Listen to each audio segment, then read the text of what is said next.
Hi friends, welcome to my channel. ನಾನಿವತ್ತು ಚಳ್ಳಕೆರೆಗೆ 18 kilometre ದೂರದಲ್ಲಿದ್ದೀನಿ. ಇದು 6 ಎಕರೆ ಮಾರುವಂಥ ಜಮೀನು. ಇನ್ನು ಈ ಜಮೀನಲ್ಲಿ ಏನೆಲ್ಲ ಉಪಯೋಗಿಸ್ಕೋಬೋದು, ಮಣ್ಣು ಯಾವುದು, ಇದರ ಬೆಲೆ ಎಷ್ಟು, ಇಲ್ಲಿ ನೀರಿನ ಸ್ಥಿತಿ ಹೇಗಿದೆ, ಎಲ್ಲವನ್ನು ಕೂಡ ನಾನು ನಿಮಗೆ ಸಂಪೂರ್ಣವಾದ ಮಾಹಿತಿ ನೀಡ್ತಾ ಹೋಗ್ತೀನಿ. ಯಾರೆಲ್ಲ ಹೊಸಬರಾಗಿ ವಿಡಿಯೋ ನೋಡ್ತಾ ಇದ್ದೀರಾ, ನಿಮ್ಮ ಸ್ನೇಹಿತರು ಬಂಧು ಬಳಗ ಯಾರಾದರೂ ಜಮೀನು ಮಾರುವಂಥವರಿದ್ದರೆ ಅಂಥವ್ರಿಗೆ ನನ್ನ ನಂಬರ್ ಕೆಳಗೆ ಡಿಸ್ಪ್ಲೇ ಆಗ್ತಾ ಇರುತ್ತೆ. ಅವರಿಗೆ ಕೊಡಿ, ಅವರು ನನ್ನನ್ನು ಕಾಂಟ್ಯಾಕ್ಟ್ ಮಾಡಿದ್ರೆ ಅವರ ಜಮೀನು ಮಾರಿಸಿಕೊಡುವಂಥ ಕೆಲಸ ಮಾಡ್ತೀನಿ ಅಂತ ಹೇಳ್ತಾ ವಿಡಿಯೋನ ಶುರು ಮಾಡೋಣ ಬನ್ನಿ ಸ್ನೇಹಿತರೆ. ಇದು ಮೊದಲಿಗೆ 6 ಎಕರೆ ಮಾರುವಂಥ ಜಮೀನು. ಇದು ಚಳ್ಳಕೆರೆಗೆ 18 ಕಿಲೋಮೀಟ್ರ್ ಆಗುತ್ತೆ, ಬೆಂಗಳೂರಿಗೆ 218 ಕಿಲೋಮೀಟ್ರ್ ಆಗುತ್ತೆ. ಇದು ನಕಾಶೆ ದಾರಿ, ಅಂದರೆ ಈ ಜಮೀನಲ್ಲೇ ದಾರಿ ಹೋಗುತ್ತೆ. ದಾರಿಗೂ ಯಾವುದೇ ರೀತಿ ಸಮಸ್ಯೆ ಇಲ್ಲ. ಮತ್ತು ಮೇನ್ ರೋಡಿಂದ, ಅಂದರೆ ನಿಮಗದು ಮೇನ್ ರೋಡ್, ಒಂದು ವಿಲೇಜ್ಗೆ ಹೋಗುವಂಥ ರೋಡ್ ಅದು. ಮತ್ತು ರೋಡಿಂದ 2 ಕಿಲೋಮೀಟ್ರ್ ಒಳಗೆ ಬರಬೇಕಾಗುತ್ತೆ.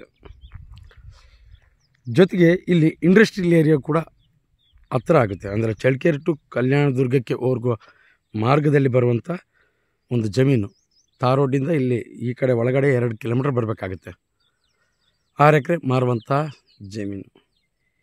ಇಲ್ಲಿ ಮನೆಗಳನ್ನು ನಿರ್ಮಾಣ ಮಾಡಿಕೊಂಡು ಇಲ್ಲೇ ನೀರಾವರಿ ಜಮೀನು, ಅಗ್ರಿಕಲ್ಚರ್ ಲ್ಯಾಂಡ್ ಆಗಿ ಪರಿವರ್ತನೆ ಮಾಡಿಕೊಂಡು ಇಲ್ಲೇ ವಾಸ ಮಾಡ್ತಾ ಇದ್ದಾರೆ. ಸುತ್ತಲೂ ಕೂಡ ಅಗ್ರಿಕಲ್ಚರ್ ಲ್ಯಾಂಡ್ಸ್ ನೋಡಿರಿ. ಇದು ಕೂಡ ಪಕ್ಕದಲ್ಲಿ ನಿಮ್ಗೆ ಅಗ್ರಿಕಲ್ಚರ್ ಲ್ಯಾಂಡ್ಸ್. ಇಲ್ಲಿ ಕೂಡ ನಿಮಗೆ ಮನೆ ಮಾಡಿಕೊಂಡು ಜೀವನ ಮಾಡ್ತಾಯಿದ್ದಾರೆ. ಅಕ್ಕಪಕ್ಕದಲ್ಲೆಲ್ಲ ಅಗ್ರಿಕಲ್ಚರ್ ಲ್ಯಾಂಡ್ಸು. ಮಧ್ಯದಲ್ಲಿರುವಂಥ 6 ಎಕರೆ ಜಮೀನಿದು. ನೀರಾವರಿ ಸ್ಥಿತಿ ಅಂತೂ ತುಂಬ ಚೆನ್ನಾಗಿದೆ ಈ ಭಾಗದಲ್ಲಿ. ಯಾವುದೇ ರೀತಿ ನೀರಿಂದ ತೊಂದರೆ ಇಲ್ಲ.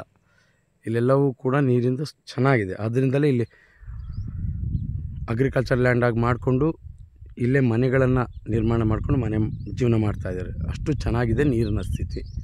ಯಾವುದೇ ರೀತಿ ನೀರಿಂದಂತೂ ಈ ಜಾಗದಲ್ಲಿ, ಅಂದರೆ ಈ ಭಾಗದಲ್ಲಿ ತೊಂದರೆ ಇಲ್ಲ. ಇನ್ನು ಮಣ್ಣಿನ ವಿಚಾರಕ್ಕೆ ಬರ್ತೀನಿ. ನೋಡಿರಿ, ಪ್ಯೂರ್ ರೆಡ್ ಸಾಯಿಲ್ ಮಣ್ಣು ತುಂಬ ಚೆನ್ನಾಗಿದೆ. ಯಾವುದೇ ರೀತಿ, ಜೊತೆಗೆ ಇದು ಜನರಲ್ ಪ್ರಾಪರ್ಟಿ. ಯಾವುದೇ ರೀತಿ ತಂಟೆ ತಕರಾರು ಆ ಥರದ ಸಮಸ್ಯೆ ಅಂತೂ ಈ ಜಮೀನಿಗೆ ಇಲ್ಲ. ನಿಮಗಿನ್ನು ಮೊದಲಿಗೆ ಜಮೀನು ನೋಡಿರಿ, ಅಲ್ಲಿ ಮರಗಳು ಕಾಣಿಸ್ತಿದ್ದಾವಲ್ಲ, ಅಲ್ಲಿಂದ ಹಿಡಿದು ನಿಮಗೆ ಈ ಕಡೆ ಒಂದು ಮರ ಕಾಣಿಸ್ತಿದೆಯಲ್ಲ, ಅದಕ್ಕಿಂತ ಸ್ವಲ್ಪ ಆಚೆನೆ ಅಲ್ಲಿವರೆಗೂ ಜಮೀನಿದೆ. ಜೊತೆಗೆ ಈ ಮನೆಗಳಿಂದ ಹಿಡಿದು ಈ ಕಡೆ ಮನೆವರೆಗೂ ಜಮೀನಿದೆ. 6 ಎಕರೆ ಜನರಲ್ ಪ್ರಾಪರ್ಟಿ. ಯಾವುದೇ ರೀತಿ ತಂಟೆ ತಕರಾರು, ಯಾವುದೇ ರೀತಿ ಈ ಜಮೀನಿಗೆ ಸಮಸ್ಯೆ ಇಲ್ಲ. ಇನ್ನು ಈ ಭಾಗದಲ್ಲಿ ನೀರಿನ ಕೂಡ ಸಮಸ್ಯೆ ಇಲ್ಲ. ನೀವು ಸುತ್ತಲೂ ಕೂಡ ಅಗ್ರಿಕಲ್ಚರ್ ಲ್ಯಾಂಡ್ಸೇ. ಇನ್ನು ಒತ್ತಡದ ಬರದಲ್ಲಿ ಕೆಲವೊಂದು ವಿಚಾರಗಳನ್ನು, ಅಂದರೆ ದಾರಿ ತೋರಿಸೋದಾಗಲಿ, ಬೇರೆ ಯಾವುದೇ ಒಂದಿಷ್ಟು ಒತ್ತಡದ ಬರದಲ್ಲಿ ಮರ್ತಿದ್ರೆ ಖಂಡಿತವಾಗ್ಲೂ ನೀವು ಕಾಮೆಂಟ್ ಬಾಕ್ಸಲ್ಲಿ ಹೇಳ್ಬೋದು. ಈ ಹಿಂದೆ ಕೆಲವರು ಕೂಡ ಹೇಳಿದರು, ನೀವು ದಾರಿ ತೋರಿಸಿ ಮಾಡಿ ಅಂತ. ಇದು ನಕಾಶೆ ರೋಡು, ಯಾವುದೇ ರೀತಿ ತೊಂದರೆ ಇಲ್ಲ. ಜೊತೆಗೆ ಇಲ್ಲೆಲ್ಲವೂ ಕೂಡ ಮನೆಗಳನ್ನು ನಿರ್ಮಾಣ ಮಾಡಿಕೊಂಡು ಜೀವನ ಮಾಡ್ತಾಯಿದ್ದಾರೆ. ತುಂಬ ಚೆನ್ನಾಗಿದೆ ಲೊಕೇಶನ್ ಥರ. ಇನ್ನು ಎಲ್ಲವೂ ಆಯಿತು. ಈ ಜಮೀನಿಗೆ 1 ಎಕರೆಗೆ 10.5 ಲಕ್ಷ ಹೇಳ್ತಾರೆ. 10ಕ್ಕೆ ಫೈನಲ್ ಆಗುತ್ತೆ. ತುಂಬ ಚೆನ್ನಾಗಿದೆ ಲೊಕೇಶನ್. ನನಗೆ ಹಿಡಿಸ್ತು.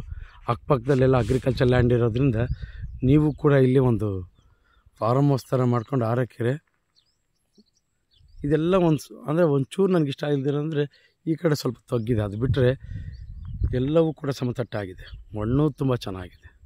ಒಂದು ಸಣ್ಣದಾಗಿ ಫಾರ್ಮ್ ಹೌಸ್ ಮಾಡಿಕೊಂಡು ತುಂಬ ನೀಟಾಗಿ ಇಟ್ಕೋಬೋದು. ನೀರಿನ ಸ್ಥಿತಿ ಚೆನ್ನಾಗಿರೋದ್ರಿಂದ 1 ಎಕರೆ 10.5 ಲಕ್ಷ ಹೇಳ್ತಾರೆ. ಒಂದು 10ಕ್ಕೆ ಫೈನಲ್ ಆಗುತ್ತೆ. ಯಾವುದೇ ರೀತಿ ಮಧ್ಯವರ್ತಿಗಳಿರೋದಿಲ್ಲ. ನೇರವಾಗಿ ಓನರ್ ಇರ್ತಾನೆ. ನೀವು ನೇರವಾಗಿ ಓನರ್ ಹತ್ರನೇ ವ್ಯವಹಾರ ನಡೆಸ್ಬೋದು.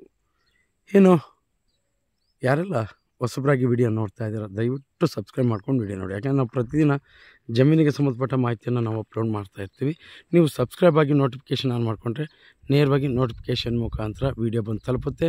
ನೀವು ವಾಚ್ ಮಾಡ್ಬೋದು. ಜೊತೆಗೆ ಯಾರೆಲ್ಲ ಜಮೀನಿನ ಹುಡುಕಾಟದಲ್ಲಿ ಇರ್ತಾರೆ ಅಂಥವರಿಗೆ ಈ ವಿಡಿಯೋ ಶೇರ್ ಮಾಡ್ಬೋದು. ಅವರಿಗೆ ತುಂಬ ಉಪಯುಕ್ತ ಮಾಹಿತಿ ಆಗುತ್ತೆ ಅನ್ನೋದು ನನ್ನ ಮಾತು. ಎಂದಿನಂತೆ ಇದೇ ರೀತಿ ಮತ್ತೊಂದು ಜಮೀನಲ್ಲಿ ಮುಂದಿನ ವಿಡಿಯೋದಲ್ಲಿ ನಿಮ್ಮ ಮುಂದೆ ಹಾಜರಿರ್ತೀನಿ. ಅಲ್ಲಿವರೆಗೂ ಟೇಕ್ ಕೇರ್, ಬಾಯ್ ಬಾಯ್.